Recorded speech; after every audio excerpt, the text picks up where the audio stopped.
In episode number 371 of the Reasons I'm Broke podcast, we cover the newest trailer to Star Wars Rise of Skywalker. We also have the Riddler finally, as Paul Dano has been cast in Matt Reeves' Batman film. And our comic book highlight this week is Undiscovered Country #1. All of this and so much more on today's show.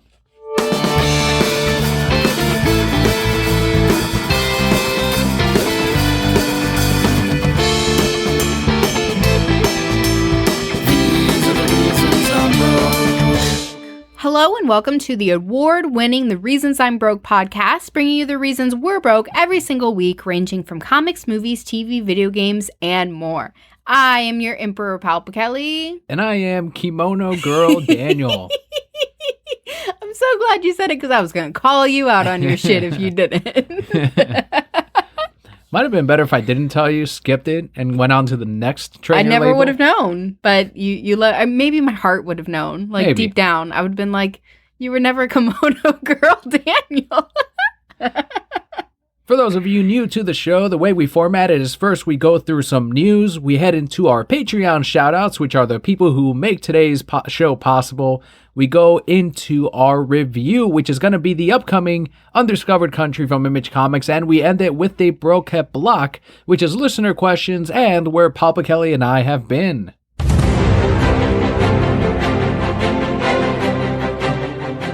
But starting with some video game news, from now until November 10th, GameStop is distributing a free shiny Solgaleo or shiny Lunala from Pokemon for Pokemon Pass users. These are being distributed via code/mystery gift. We've done this before many years back when they were giving away, I think it was the Legendary Birds was the last time we might have done it. It might have been even before that. I don't ever remember getting Legendary Birds. They gave those out?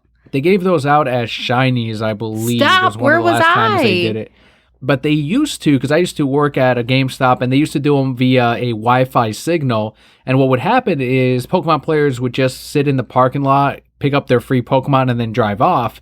So to make people come into the store, which was the whole idea of GameStop doing this deal with Nintendo, was they instead changed it to Pokemon codes. So you had to actually come in and physically grab a code, which would get you in the store, which of course would then increase chances of profitability, of someone leaving with a pre-order or an extra something that they didn't have before.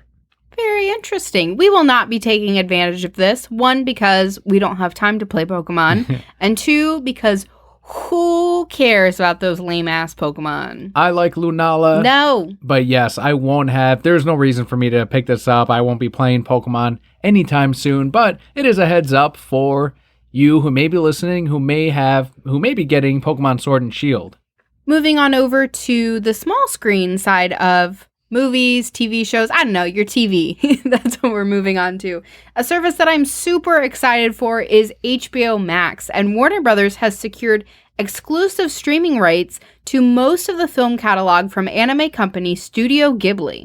This was a huge get. I know that they have a distributing deal with Disney, so I thought for sure all of Studio Ghibli would end up on Disney Plus, but instead, Warner Brothers has secured that deal, so HBO Max is going to get 20 films for the spring launch, including Castle in the Sky, The Cat Returns, From Up on Poppy Hill, Howl's Moving Castle, Kiki's Delivery Service, My Neighbor Totoro, My Neighbors of the Yamadas, Nausicaa of the Valley of the Wind, Ocean Waves, Only Yesterday, Pompoko, Ponyo, Porso Rocco or Porso Rosso, I haven't seen that one, Princess Mononoke, Secret World of Arrietty, Spirited Away, The Tale of the Princess Kaguya, Tales from the Earthsea, When Marnie Was There, and Whisper of the Heart. There are so many of these that I have not seen. We're going to catch up because we are going to be subscribing to HBO Max, absolutely. They did leave out one film, though, which is The Wind Rises, which will be added in fall of 2020. That is their latest film. I can't remember if that's the one in which it's about the airplane designers. But that one I feel like came out 2 or 3 years ago. So I don't feel like that one would... there had to have been something else since then that they released, right? I don't remember. I don't keep up on life. I don't know what goes on outside. But the last one I do remember seeing was the one with the airplanes which I felt was really intense. I don't know. There was some reason I didn't like it, and I don't remember what it was. It's not at all as fantasy-based as some of these on the 20-film list. It's not about childhood or motherhood. It is kind of a historical piece where it is about these designers, these Japanese designers, I believe they were Japanese, who were able to take off enough weight on an airplane to make a revolutionary change to how flight was achieved. And it affected the rest of the world. So because of that, yeah, it's not going to be about these traditional Japanese gods or tales or fantasies or fables, but it was heavier as well on the drama, very realistic. And I do recommend it if that's the one I'm talking about. And if you're getting HBO Max next year, most of these are worth watching. And I'm only saying that because I haven't seen all of them. And chances are all of them are worth watching. It's a solid studio. Of the ones that you haven't seen, which one are you most excited to watch? For sure, My Neighbor Totoro, because it's everywhere. I haven't seen that one either. I see the character all over the place. Everywhere. It's on merch. People make parodies of it with the umbrella at the stop sign. So I'm like, all right, I really should watch that. But I will eventually go through every single one of these. I want to know what the tale of Princess Kaguya is about, because it's just got princess in the title, and like my female heart is like, yes, princess.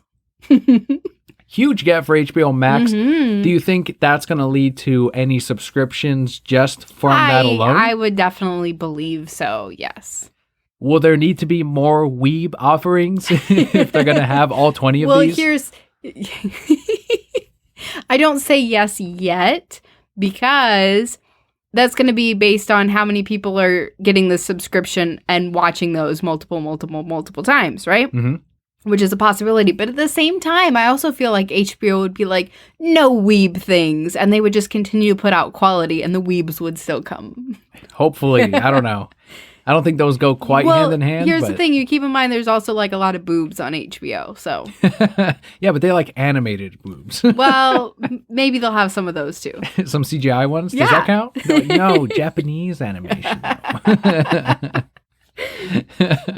So on the opposite side, still in that same category of nerddom, except Star Wars, the trailer that was highly anticipated by a lot of fans and a lot of Star Wars nerds finally dropped earlier this week.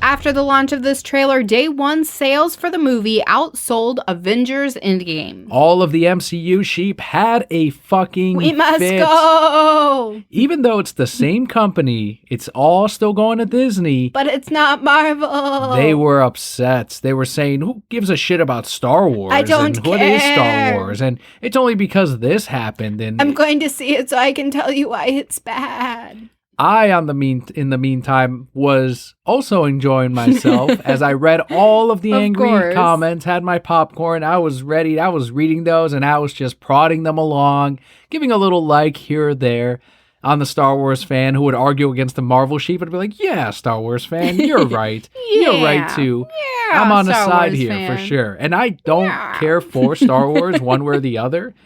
But I dislike the MCU so much more. The enemy of your enemy is your friend. Damn right. Damn right. And good on Star Wars for getting that day one sales that outpaced Avengers Endgame. It's well earned. It's the final one in this new trilogy. See how I spin this now? All of a sudden, this is how you fucking do it. I love it. I'm a fan. I support this. I will not be there on day one, however. Or day two, or day anything. Maybe I'll eventually watch it. I thought Last Jedi was fine, and I thought the one before that was fine, and I think all of them are okay movies, and I think that's why I'm not hyped for them, but I'm also not hating on any of them. And I know Star Wars fans hate most of them. They don't like the prequels. Oh, 3 sucked. Fuck George Lucas. Take it away from George. All right, it's going to Disney. Fuck The Last Jedi. So it's like, what the fuck, this new trilogy in this new direction? All right, so you don't like 5, Anything. what is that? 4, 5, 6 of the 8 or 9 or whatever. You don't like 60% of the movies. Right. It's 66% of the movies. But that's, I guess, a part of being in that fandom. And I know Nick was actually just describing it. He's on the podcast You Don't Know Sith. He was saying that it's because of the different generations of fans. The ones that grew up with the original trilogy like the original trilogy and not anything around it. The ones that grew up on the prequels don't feel as strongly on the original trilogy, but they do like the extended stuff like the Clone Wars, the cartoons, and then you have the ones growing up with Star Wars now who are obviously going to have an affinity to the current movie. So because it has expanded and spanned through so many generations, that's how a lot of these people explain this split or this change in opinion. That makes a lot of sense because there were so many years between the movies. I think I saw the second round. I don't know. The ones prequels. with yes, I saw the prequels before I ever saw the original movies. And again, I don't care one way or the other about these Star Wars. Like, I'm glad that people like them, but I don't know. It's not for me. Are you at all shocked that the day one's ticket sales have outsold Avengers Endgame? I'm not. I think it was a very good trailer. I think that it did a lot to get people hyped and show enough in there of the things that each of those generations of fans would like. And also it's the last one, so people are just like, yeah, whatever, fuck it. Like, I'll just go. I think that's what it was too with Endgame, though, where it was like the 10 years of MCU movies all leading up to this. So I honestly was a little surprised. I'm like, oh shit. But I also have no grasp as to how large Star Wars really is because I'm not in that fandom. But I like it. I like that it's outgrossing the MCU. I will say, though, and I don't know why I'm just remembering it now, I don't know if tickets were more easily accessible for this movie than they were for Endgame. Because I remember when Endgame came around, people on my Facebook had to actually go to the theater and purchase their pre-sale tickets. Yeah, I know that the sites did crash when Endgame came out, and they did crash as well during Star Wars. But I think that you're right. It was harder to get those ticket sales during Endgame because servers have then since been beefed up quite a bit to handle this volume of tickets. And I know Atomic Tickets, which did go down for quite some time during Endgame, said that this time they had so many servers up that they didn't go down at all. And so they were touting that on Twitter and saying how that was a good thing. We didn't go down, guys. But don't let the MCU sheep know this. You know, ignore that fact. Just, No. They just sold more tickets. It sold more tickets. Yeah. And good on them. And we'll find out the box office as well when this movie releases December 20th, 2019. I know we have to talk about the trailer itself because you got to dissect it in some way. You said it was a good trailer. What did you like about it? I thought it showed just enough action. They played the original music, which I related to the original trilogy. I don't know if they played that throughout. I don't know. I haven't seen like any of these through. I think I saw the first one. But anyway, so you had that real strong score in the back. They're showing all these different worlds and, you know, all the lightsabers. I don't know. People like that kind of stuff. But the way that they laid out the trailer made it seem like it's going to be the end cap, obviously, which is what it should be. So it kind of like, I haven't, like I said, really seen the other two, and I kind of want to see this one. I want to see what happens. I want to see how they tie it all together. You haven't seen Last Jedi or Force Awakens, right? I think I saw Last Jedi in theaters, but I have not seen Force Awakens. I saw some of it over Thanksgiving one year. I don't remember. And I got to the part where something spooky comes out of the ground. And then we were like, okay, we're going home. Bye. And we went home. I'm just as casual a fan as maybe a little more because I did watch some of Clone Wars. Not a lot of it. I did watch the Samurai Jack lead up to the Clone Wars film. That was excellent. What? So the same animation company creator worked on that as well. That's fine. I thought it was actual Samurai Jack, and then like he's in the future and it's really Star Wars. It could have worked because they looked like very similar styles of characters. So that would not be a bad crossover at all. And I would absolutely watch that. I'm not going to dissect the trailer as in, well, the throne was used in this concept art over here, which if you go by the book that's over on this trilogy, it means that Luke is actually the no, none of that. And metachlorines. No fucking, I do want to know more about the metachlorians, and they haven't mentioned them yet, and I think they should. I think it's the most fascinating aspect of, that's what I tune in to the most. I thought that Liam Neeson introducing that into Star Wars lore was where I'm like, hold on a second. So I had so many questions, and I thought it was a welcome addition to Star Wars because it grounded a lot of how the people use the Force and what makes you capable or more able to have a grasp on the Force than anyone else. And I thought it was great, but they haven't since. And I know there's Wikipedia out there, and there's certain books where they'll address that. Wikipedia? Yeah, there's aliens in the Star Wars universe called Wookiees, and that's what Chewbacca is. So instead of Wikipedia, they have Wikipedia.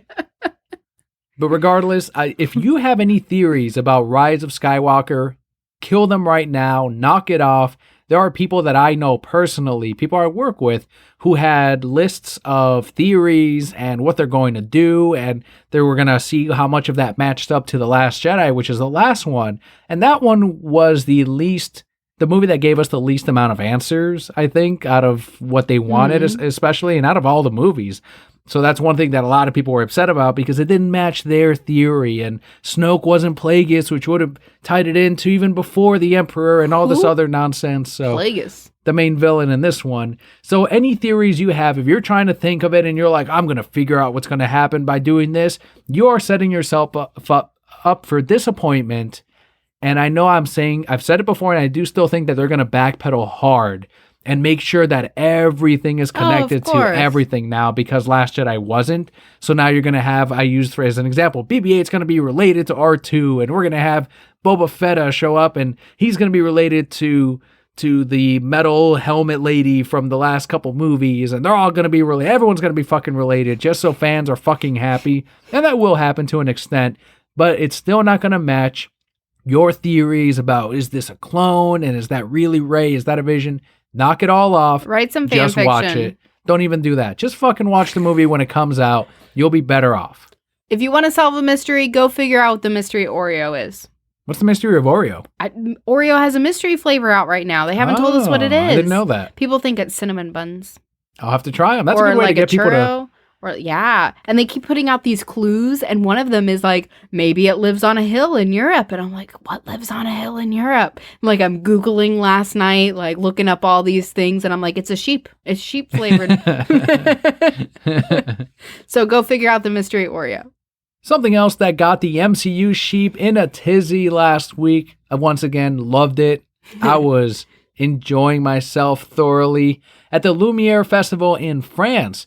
The Godfather director, Francis Ford Coppola, the great Francis Ford Coppola, said, quote, when Martin Scorsese says the Marvel pictures are not cinema, he's right, because we expect to learn something from cinema. We expect to gain something, some enlightenment, some knowledge, some inspiration. I don't know that anyone gets anything out of seeing the same movie over and over again. Martin was kind when he said it's not cinema. He didn't say it's despicable, which is what I say. End quote. Hell yeah. I don't know why I imagine this man as like Danny DeVito or something. Just like, it's shit. I said it's shit. It's all shit. He's like a super right in all he says, and I have earned the world to say whatever I want about cinema and be right. And that is Francis Ford Coppola. Absolutely 100%. Correct. You can call the MCU despicable. I call it fast food. I call it junk food. I call it shitty cinema. It is garbage, right? Most of those movies are trash, and he calls it despicable. That's another word for it. I'm like, fair enough. And he knows more about movies than any of us. He's created one of the best movies of all time. I just had one of my regulars say today, whoa, he's jealous because his movies didn't make as much. No, he is not jealous. Why is that the argument always? Like Martin Scorsese, they say he's jealous. And then now the Godfather of fucking film. Because they have no other argument. That's the only thing they can say. Well, he must be jealous. He can't be right. He's just jealous. And I told them his movies are going to be remembered for till the end of our time.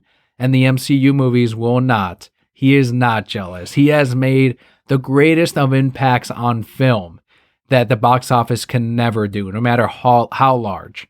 Well, not everyone thinks that these Marvel movies are despicable.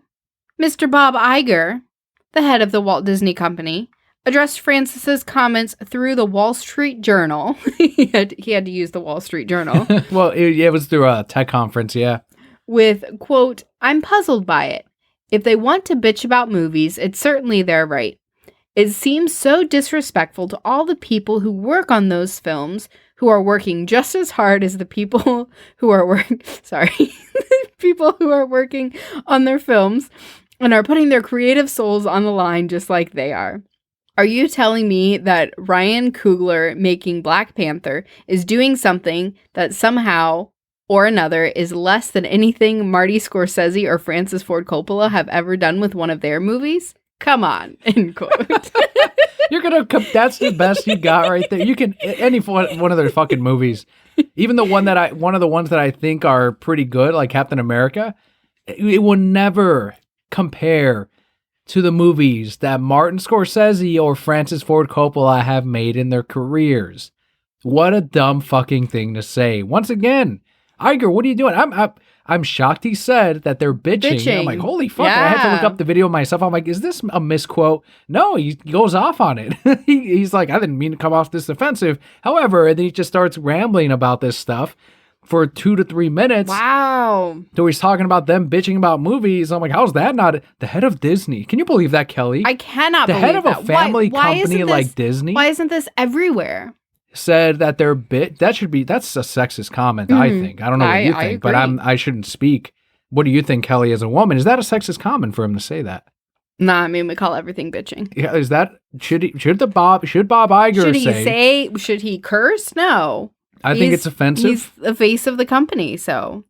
But does this mean that's despicable? Does this mean cast members in the park can say bitching now? I mean, their president did. Yeah, why not, right? Yeah. But if he okayed it, then they can do it. I mean, obviously he did. Otherwise, Bob Iger's. Otherwise, he's saying that he's better than his own cast members. Ugh. Sad. He would never. But Black Panther, Bob, really? Yes, of course. Ryan Coogler making Black Panther is less than what Martin Scorsese or Francis Ford Coppola have done. Absolutely. What are you fucking talking about, man? There are very few films that you can say did more than what these people did. Very few. He was just picking the film that he felt that most people would back up because people feel that Black Panther was inspirational and ahead of it, I don't know, something amazing, which, okay, fine. Like, yes, it represented people. I don't know why he chose that. I don't know what he's saying. That's why he did it, because he felt like it would get more people behind them. Because people go and suck Bob Iger's dick and say, this was so great. This was so great for so many people. And he's just like, yes, it was. Plus, if you're white and you disagree with what Bob Iger said about Black Panther, now you're a racist, because that's how 2019 works. So there you go, everyone. Bob, once again, baffles me with his Twitter account and with his mouth, like the words that come out of his mouth. When are we getting that Captain Marvel theme park? Or the theme park and the many attractions and the many cruise lines. He's insane. The man is crazy. But he owns everything, so. I am happy to have Francis Ford Coppola as well, trashing the MCU. So hats off. I love it. I'm enjoying it. And to the fucking website that tried to put the headline of Francis Ford Coppola agrees with Martin Scorsese that Marvel and DC films are despicable. And it's like, no. He did not say DC and Marvel movies. He did not say comic book movies. He specifically said Marvel movies. Let's not fucking confuse this and try to muddle this up. Don't clickbait this. He said Marvel, so that's what we're talking about. We're talking about Marvel, and it's hilarious. While we're still on this topic, I know we talked last week that Jennifer Aniston was also saying that she disliked the Marvel movies and that she felt there wasn't enough variety because of it. And this article popped up on my Facebook shortly after. People were so mean to her. You mentioned that last week. Yeah. Oh, did I? Mm-hmm. Okay. Oh, I thought there was more like a development. It still hurts No, people are still mean. Yeah, they were still mean, and it still hurts me. I was watching a movie with her today, which is why she's on the floor. It was some movie. I don't even remember. Let's move on. Let's move on to the future of the DC films. in which we have There Will Be Blood actor Paul Dano has been cast as the Riddler in 2021's film, according to The Hollywood Reporter. Remind me who he played in There Will Be Blood. He played like the religious kid? Yes. Drainage Eli. I haven't seen that movie since it released. Apparently he was also in Looper and a couple of other films, but There Will Be Blood right next to. They're also great. Daniel Day-Lewis did an amazing job in There Will Be Blood, and that was many years ago too. Almost 10 years ago, I think, at this point, and did an awesome job. So we know he can put out a very strong performance. I don't know if he replaced Jonah Hill. They wasn't really specific on who Jonah Hill was trying to be cast as, but the casting of Zoe Kravitz as Catwoman, and now we're having Paul Dano as the Riddler. We're getting a lot of casting news this week, so production is really ramping up. The Penguin still has not been cast yet, so there's still hope for me. I'll be going to some auditions. Perfect. Sounds like a duck. Clearly, you've never heard a penguin, Daniel, because that sounded like a penguin to me. The Batman is set to release on June 25th, 2021. You saw that Jason Alexander was on Twitter as well, campaigning to be cast as the Penguin, Seinfeld's very own George. Would you be down with that casting? You'd Absolutely, be okay? I would be. He would just be chasing the ladies. Is that that's more Kramer, I guess, but he would be unsuccessfully chasing ladies. He wanted the ladies all the time, and then like he'd get them and he'd stop liking them, and they were all really pretty, and I never understood. I still like the episode of Seinfeld where he did the opposite of everything. So when he first introduces himself to this woman that he really wanted to be with, old George would not even approach her and would let it go. New George walked right up to her and says, "I'm unemployed, I'm single, and I'm living with my parents." She goes, "Hi." Wasn't there that one episode where like Marissa Tomei was interested in him? That was later on in the seasons, but he was... So his wife knew Marissa Tomei, I believe is what it was, and he was, after she passed away, he was trying to connect. I don't remember. It all got muddled, but yeah, he was trying to get with Marissa Tomei as well. Oh, George. I still don't, I don't know. He was my least favorite character in that show. Larry David himself, basically. Yeah. Yeah. But then I like Larry David in his own show, so I don't know.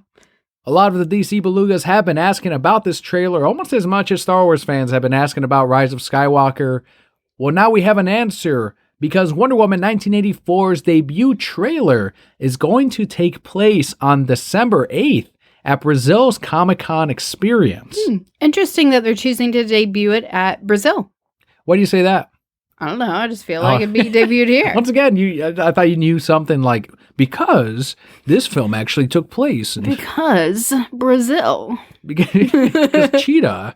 You know, jungle-y, and Brazil has a lot of jungle. I don't know. I thought you were going somewhere. No, I just think it's interesting they chose there. Gal Gadot is confirmed to appear at the Sao Paulo convention, so it's pretty much confirmed that we are going to get that trailer there, and I'm sure shortly after we'll see it on Instagram, YouTube, Twitter, everywhere. The film is set to release June 5th, 2020, so several more trailers, of course, to come after this one. Right. Do you think we'll get any first look at Cheetah in this trailer? Do you think they're going to save her for another one? Well, because it's Brazil, I think we will not get a full appearance of her, maybe glances, right? Like her running through the Brazilian rainforest. I had to tie it back to Brazil. Or maybe even her before she transforms into Cheetah. We might see some glimpses of that. So I don't know. I think we will get the action shots that they released at Comic-Con where she's running through the mall. That'll probably be a pretty big part of the trailer. But I'm mainly interested in comparing how the feel of 1984's film will sit compared to the very successful first one, to see, which was influenced by Zack Snyder's world and the world he had set up, to see if they're going to continue that, since it did work so well with the first one, in the sequel. I would hope so. I don't feel like there was any reason to, quote, hit the panic button and change a lot of things about this movie and the feel of the movie and the direction it was moving, because the first one was so successful. And even though they've changed the direction in which the DC films are going, I still don't think that warrants for this one to change. So I hope not. Yeah, I hope it's not another case of Warner Brothers hitting the panic button and trying to change things, but I feel like if they trusted Patty Jenkins enough, especially with the first film, they'll trust her to carry out whatever vision she had and ideas for the sequel. A great example of Warner Brothers trusting the right people and letting them create the movie they want to is Joker movie, which has continued to climb and is now a very small percentage away from $1 billion. That's right. It is creeping up on the $900 million mark. Insane. And it's not debuting in China from what we're hearing. Not yet, at least. What? It is banned from China because of the heavy... Right now, there's the protests going on, and they're afraid that the themes of that movie are going to aggravate that situation. Oh, like we were worried here? Right. And nothing Disney's happened? behind that, too. They're trying to keep... Yeah, it's insane. So, because of that, but you wouldn't think Disney would want it to release there so people stop worrying about Mulan? No, Mulan is so far from this release that it doesn't matter. It's just another fact of like keeping that money from going to Warner Brothers. And maybe it will debut in China I don't know if they're going to cut it. I don't think they will. I think Todd Phillips might refuse, or Warner Brothers might refuse and just not release it over there. But the fact that it's already gotten this close to $900 million is insane. This close to $1 billion. It's going to be the most successful R-rated film of all time. And that's absolute insanity on the budget that it had, on the obstacles that were set up for it, the doom and gloom behind it, the marketing or the campaign, the smear campaign that all of these outlets, bloggers, Disney, and these reviewers kept bombarding it with. And it's almost it may hit $1 billion is unbelievable. I still have not seen or heard or spoken to anybody who has a negative comment about it. And I'm just waiting because one of these weeks I'll be like, I heard one, but I still haven't. There's just still so much positive reception and people spurring conversations, and I love it. I'm so excited. One of my subs went to see Joker this last Monday, and he said the theater was packed, and I was shocked. And it's been how many weeks already since the debut? It's the word of mouth. It's people wanting to go see it. It's people that are curious that is going to keep propelling this film. I almost don't think, I said that Maleficent 2, I said that last week, is going to cut down on these profits, but it sounds like Disney's not confident in Maleficent 2 making that much money either. Mr. Forklift on our Discord pointed out that they released the Skywalker trailer the week that Maleficent 2 releases. People are now talking about Star Wars and not Maleficent 2. Why? That's such a weird decision, right? Yeah.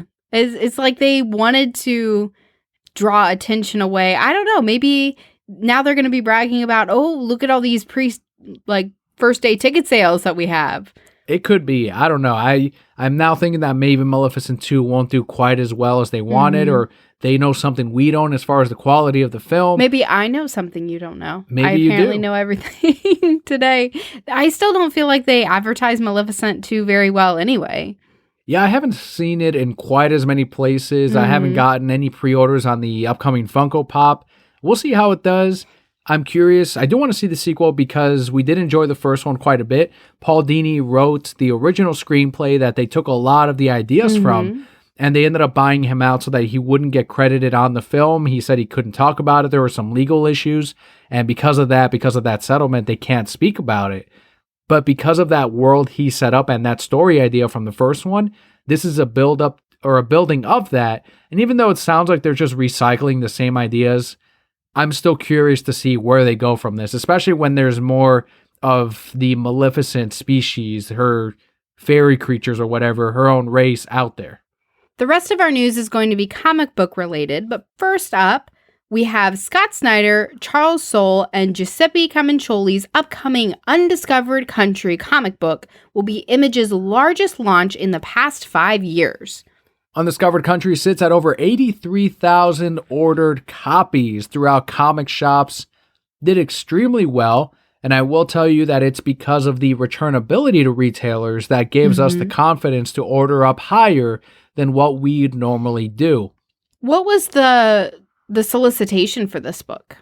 Do you mean the idea behind it, or? No, like when they advertised it, right? It has to be a reason that there are so many orders for this. Well, the biggest thing is the fact that fucking Scott Snyder's name and Charles Soule's names are on there. There's some huge names behind this book that naturally readers are going to jump on because they trust Scott Snyder, they trust Charles Soule, and Image Comics tends to have some projects that end up hitting TV, or people are still seeking that next Walking Dead. So that's another thing that even gets speculators as well to jump on it. Well, we'll have our thoughts about this comic book a little later in the show. But we're going to move forward with the DC solicitations because in January 2020, it was revealed that Scott Snyder will be ending his run on Justice League with issue number 39.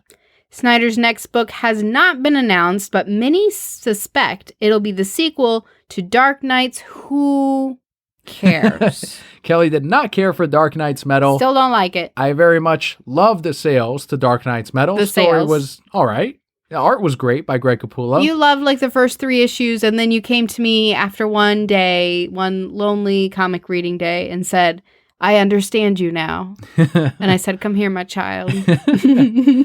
Well, I'm excited for this sequel. I'm excited for the new iterations of this dark multiverse that we're going to get. I want more foil metal covers that I can sell the hell out of. I want more characters like the Batman Who Laughs that I can sell endless merch of. No, he's so spooky. Bring us more. Get out of here with your spookies. We'll find out in the next previews what Scott is working on over at DC. Some exciting news for Wonder Woman fans. Just like Action Comics and Detective Comics, Wonder Woman will be moving into its legacy numbering starting with January's issue at number 750. So finally, the Trinity has its legacy numbering. It'll be a few years before Wonder Woman hits her issue number 1000. I believe The Flash is going to hit his before Wonder Woman's. I mean, he does run pretty fast. So. But it doesn't matter as far as legacy numbering in this case. Wonder Woman is so far in her run that it's not like people are going to look at that 500 numbering and go, oh, what the hell? It didn't happen with Detective. It didn't happen with Action Comics. People are jumping on to Detective based on asking me, hey, is this the start of a story right here? Because they know it's over 1,000 issues. They're never going to start at number 1 anyway. Right. I think it's that same situation with Wonder Woman. I still think it's pretty cool that they're taking it back to this point, though. I feel like it shows a lot of respect for the character and for all the people who have worked on it prior to, instead of just saying, well, we're just going to restart with number 1, right? To say, well, we've still kept all these numbers, these stories. We've got some more changes to Birds of Prey, the comic book by Brian Azzarello. It is now going to be a one-shot, still under Black Label, which was the previous change, at 96 pages. It was originally announced as an October 2019 ongoing comic debut, and the title has since been moved, I feel several times now. It's been delayed a few times, but then it got put over to DC Black Label because of the content, and I think they were saying it was originally going to be a miniseries, but now they're saying it's just a one-shot. So I'm curious as to how much conflict is going on with the team and editorial. I'm curious, did they potentially have all these issues finished and now they're having to chop it and smush it together? Like, what are we? Release the Azzarello cut. I want to see the full run. Brian, of course, previously wrote the very controversial Batman Damned, the Bat Penis issue. The Bat Penis. So are people still talking about the Bat Penis? Not as much as before. I want that one comic book. Remember we read his quote from his comic shop, how he was disgraced or something like that. I want him to still be talking about the Bat Penis. He should be. Just him. Still disturbed by it. That Bat Penis. I've got to pick up this one shot. I've got to see what all this is about. Of course. All this hubbub. It's no longer an ongoing and we're not going to get Brian on this book. I want to know where he goes after this. And we'll be reviewing the one shot, the Black Label Birds of Prey. But that does wrap up all of our news for this week. We had a little bit of everything this week, which is always so exciting. But now we can move into our Patreon shoutouts, our thank yous to all of you who help make the show possible.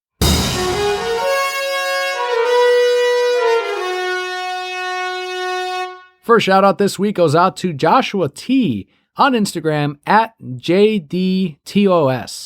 Joshua announced that he's expecting a baby boy early next year. Congratulations. That's so exciting. Josh, that is awesome. That is an amazing thing.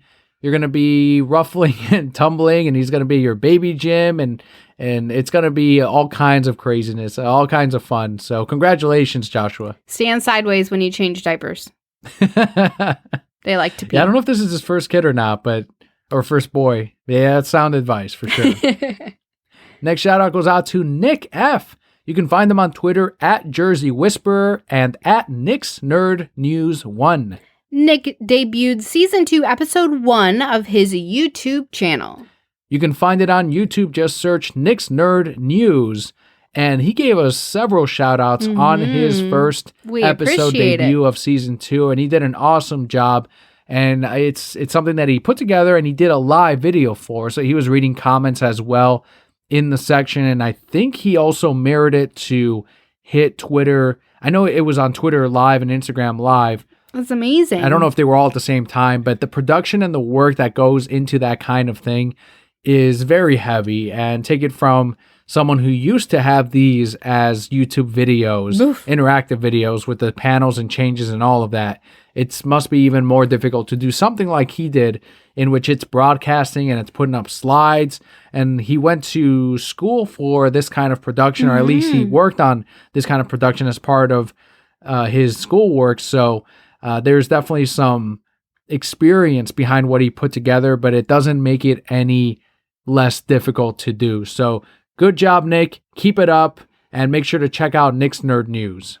Next up, we have Julian W., whose Twitter handle is at Kage023 or at Lazy Gaming Guys. He recently streamed Anime Weeb Dark Souls. The video game is called Code Vein, and he debuted it and streamed it as well this week on the Lazy Gaming Guys channel. What is Anime Weeb? How do you stream Anime Weeb? So it's basically the anime nerd version of Dark Souls. So I don't know if you know, Dark Souls is more medieval looking, but Code Vein is anime girls and the clothing and all that. So, oh my god! But it's as difficult as Dark Souls, as unforgiving. So that's what they're calling it. And being that it's a Lazy Gaming Guys, they're having a lot of fun with it. Next shout out goes out to Christian, whose Instagram is at @a_man_defeated. Christian carved up and readied his Halloween pumpkins, which were cat and spider designs. I love it. I've always wanted to carve a pumpkin, but I know I'd be terrible at it. We should try it. I think Leo would have fun once he's a little bit older to put up some awesome designs. Older. We need to take him to the pumpkin farm and let him pick out his own pumpkin. That's a good idea. Yeah. Something I did growing up with the family as well. We went to the local pumpkin farm. Yeah. So I think you'd enjoy it. Let's do that. Let's not carve pumpkins. But great job being able to carve a pumpkin. Next shout out goes out to Eric on Twitter at eAntonOfficial. Eric tweeted out, quote, "What if I told you that just because you use the phrase full stop, it does not mean you automatically won the Twitter argument," end quote. I agree, Eric. And the other thing that also I don't like is when people say, but still. But still is not, it's a non-existent phrase. It does not negate what was previously said. You have to support it or counter it with another thing. You think but still does anything at a debate? That you never hear political candidates go, yeah, but still. It's like, no, that doesn't do anything. Listen, you guys are just too into this. It's just, I think about those things. It's like, but still what? That's not a thing. But Eric's right, and we're on the same wavelength. Absolutely. I finish arguments with like, for real. Is that your counter though? Yes. For real. No, that's an agreement. And a counter of but still or full stop. No, get out of here with that shit. Full stop doesn't. Why do they think that means they win? That it's not like a get out of jail free card. I don't know. You don't That's how they treat it. You don't just win. Next time we argue, I'm just gonna say full stop, and then and then that'll be it. Next shout out goes out to Renee on Twitter at Yugi's Pokemon. Renee shared his trainer code on Twitter. He needs a couple more friends on Pokemon Go for a special quest. Absolutely. If you're playing Pokemon Go, collecting them Halloween Pokemon, make sure to go on to Twitter at Yugi's Pokemon and make sure to send him a friend request on his trainer code. I'm surprised you haven't gone out to catch the spooky Bulbasaur. Pokemon Go lost me a long time ago, and I have even less time to play these days. What would you do if we went back to that one mall and your Pokemon were still like guarding that tower? That'd be so amazing. That'd be the most abandoned mall ever then, because those Pokemon were not strong. Absolutely not. So our final shout out goes out to Corey B, whose Twitter handle is at Comictropolis. He is our latest Patreon backer. Welcome. Thank you so much, Corey. He tweeted out, quote, "Finished watching Wonder Woman Bloodlines. Damn, it was awesome. The animated continuity universe has really stepped up in the art department, and story was really engaging. 5 out of 5, end quote. Did we get the opportunity to watch this yet? It's on DC Universe, okay, so we can stream it at any point. Perfect. And it is on our queue. I do want to watch Wonder Woman Bloodlines. Yeah, especially with a review like that. So thank you so much to Corey, Renee, Eric, Christian, Julian, Nick, and Joshua for your Patreon support. If you too would like your shout out every single month, it's as little as $1 a month. That's only 25 cents an episode. You can go to patreon.com/thereasonsimebroke and sign up there. And a huge thanks to Joe's, who helps us out with the decals. If you want to help out Joe's or get a t-shirt or get several decals that aren't offered normally, head on over to kingdomtshirt.com. And now is the part of the show where we move into our comic book highlight of the week. This will be a little different than normal weeks because we did get an advanced copy of Undiscovered Country. So this will be a spoiler-free review.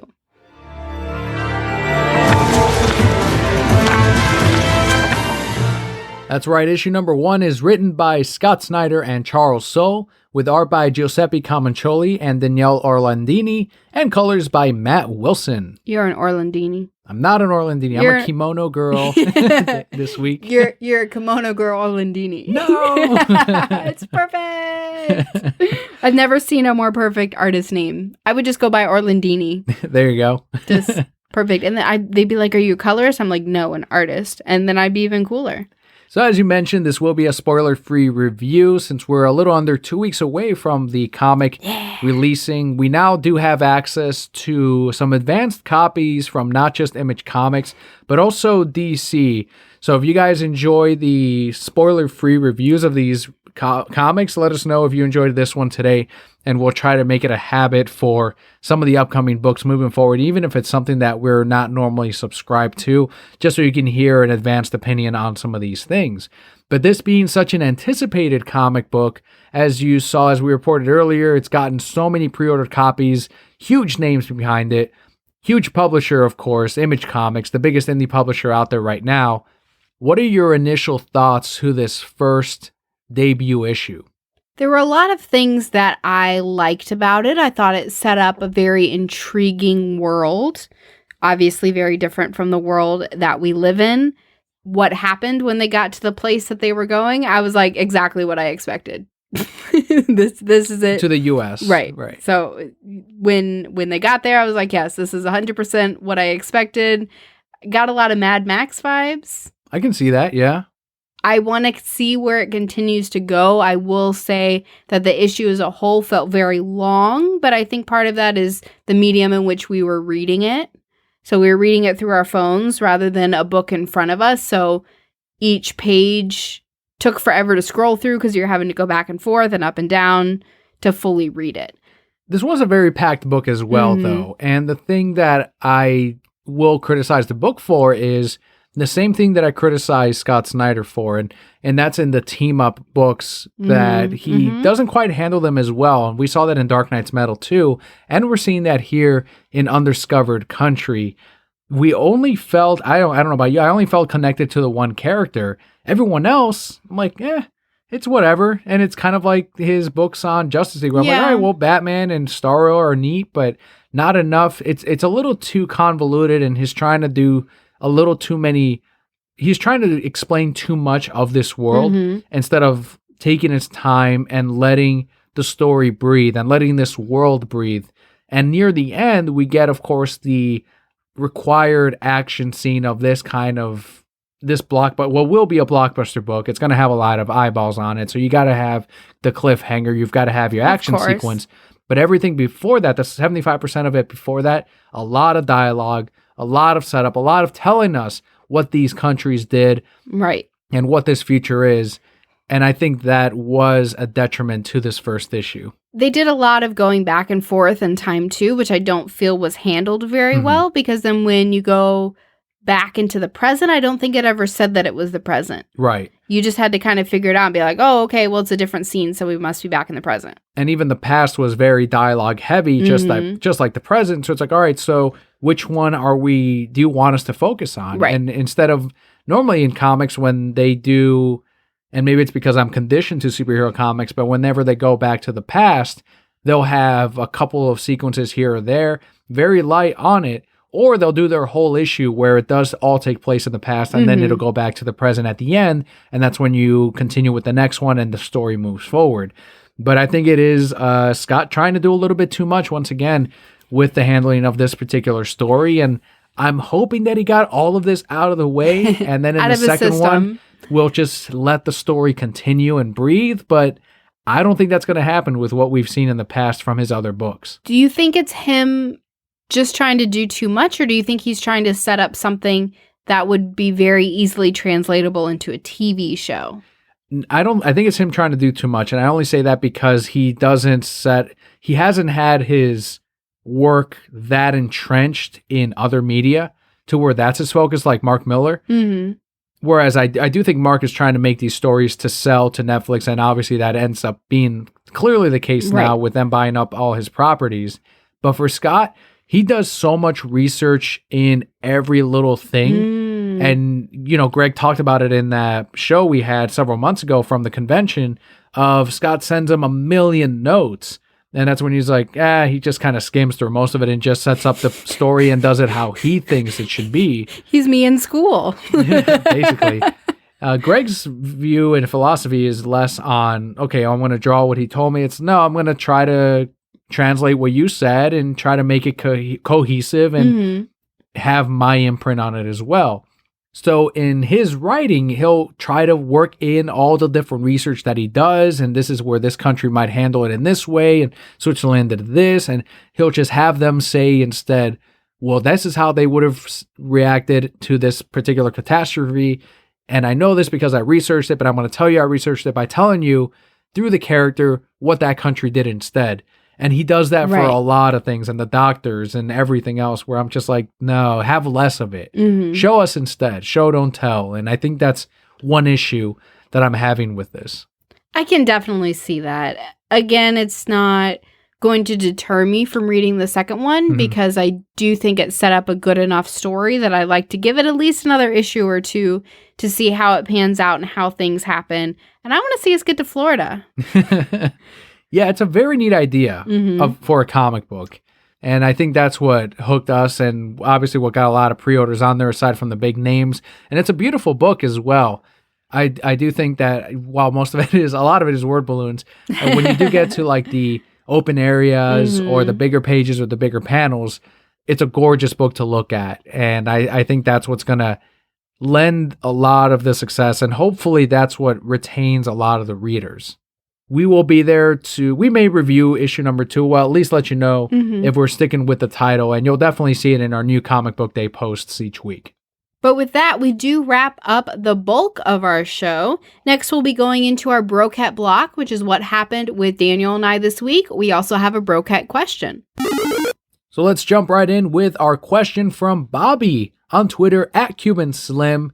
Who's been submitting a question every week. It's awesome. Thank you so much, Bobby. We really appreciate it. He asked, quote, "When will The Simpsons end? Can it? There's a generation that has never seen anything but this show. It technically could go on forever. It's a staple. Can it? Will it? Should it? What does this show mean to you, if at all? Most memorable episode and why?" End quote. So I know this show is very important to you.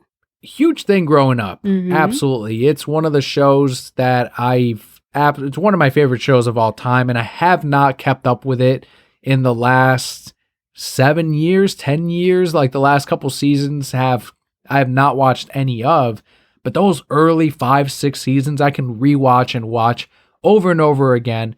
I have seasons 1, 3, and 4 on Vudu. Mm-hmm. I don't have season 2 because for some reason it's not available on Vudu at all. You can buy the individual episodes, but you can't buy the entire season. But those are amazing episodes, especially when Conan O'Brien and the rest of the writing staff were on there. Really good stuff. But to answer the question, when will The Simpsons end and can it? Do you think it'll be anytime soon? That's a tough one for me. This wasn't a show that I grew up with. I don't know why, but my mom didn't want me watching it, so I just never watched The Simpsons until we sat down and watched through a bunch of the episodes. And while I enjoyed those episodes, I still think I was past the age where I really clung to it. So for me, it could end tomorrow and it wouldn't affect me. I'm amazed by their success that they've had with the show and their ability to keep it going this long, but I feel like the quality is kind of diminished comparatively to, those first few seasons that we watched. It definitely has a different feel, and it has that same feel because every now and again I would catch one of the newer episodes on Hulu, and I thought they were okay, but they had a lot of celebrities that are recent to today, and it's got the same type of humor that kind of lost me in the newer seasons as I was growing up in high school and college. But those early ones, I will say that I don't think it's going to end anytime soon, especially since Disney bought it. They had that big promo when they got bought up by Disney, and Homer talked about the corporate overlords and all that. So I think they have plans to obviously continue it. We've reported in the past about how we will see Simpsons under the Marvel Publishing brand. The Simpsons comics will return at some point, and Disney will continue the show for sure. There's too much merchandising out there, especially with Bart Simpson, Homer. You can sell those characters for as long as you can sell Fred Flintstone in Scooby-Doo. Like, it's just a staple of pop culture, and it's the longest running animated show of all time. So that's not something that you just end, and as expensive as each episode can be to produce. I think it will end when we have some of the major voice actors finally leave the show. That will be a huge hit to the cartoon, and I think that's why they'll keep paying them whatever they ask for, because without them, you will lose a lot of fans. At a certain point, they have to get too old to keep doing it, though, right? Yeah, I mean, absolutely, but as long as you keep paying them, you'll keep doing it forever. Just like Kevin Conroy, he will be Batman till the end, hopefully. To continue his question here, what does the show mean to you, if anything at all? Yeah, when I was growing up through elementary school, high school, and junior high, it really influenced a lot of my humor, and the episodes were great. And it's something that as I grew up as well, and I would rewatch these shows, I would understand those adult jokes even more. So now I rediscovered these, much like Batman the Animated Series, on a whole new level. As I continue to get older, I'm appreciating even more jokes on a different level now, going back and seeing these episodes on Vudu while still laughing at the jokes that we had growing up. It's so many memorable moments in that, and I think one of the ones that I guess I would say most memorable episodes, I really like the one where Homer stops going to church and he ends up having some of the best days of his life staying at home. So fucking funny. I like the episode of Mr. Plow. That's a classic one for me. The one where Bart steals the video game from the store, and it's like in that Genesis packaging because those were games back then. Buy me Bloodstorm or go to hell. That was the commercial. Tell your parents. And then he runs into the other room and he goes, Bart, buy me Bloodstorm or go to hell. And Marge goes, Bart. And Homer goes, in this household, we say, please. Like, there's so many little things. I love those old ones. A lot of memorable moments. Do you have anyone that particularly sticks in your mind? I know you didn't grow up watching it. I didn't. The episode that I remember most is the one where Homer gets hair and then he has that assistant. Oh, that's a great one. But I feel like that's the one that we watch very frequently. So I remember the Flaming Moe episode as well. So those are probably the two that stick out the most. Oh, the one where Homer finds out that they're going to have Maggie. So, like, he quits his job and then he has to go back and he has her pictures that say do it for her. That one was really sweet, too. So, those are the ones that stick out the most. Like I said, I didn't grow up with them. They're amusing to watch. The thing I got from the show most is that we just spent time together when we were going back through these and watching them, and getting to watch you relive those moments was what was special to me. And there's always a message to those earlier seasons. I'm sure there's some messages as well to the new episodes too, but Another memorable one was where Homer finds out he has a brother, voiced by Danny DeVito, who you mentioned earlier, and he owns a car company, and he wants the average Joe, the average American, that idea of what they want in their car, because he says we're missing that point. We're out of touch with the people. So he lets Homer go wild on a car, and he's the average Joe, and it ends up costing him everything. This car that had all these wacky ideas, and it's that message of the consumer does not know what they want until you show it to them. You have to show it to them, and then when they see that they want it, they will buy it.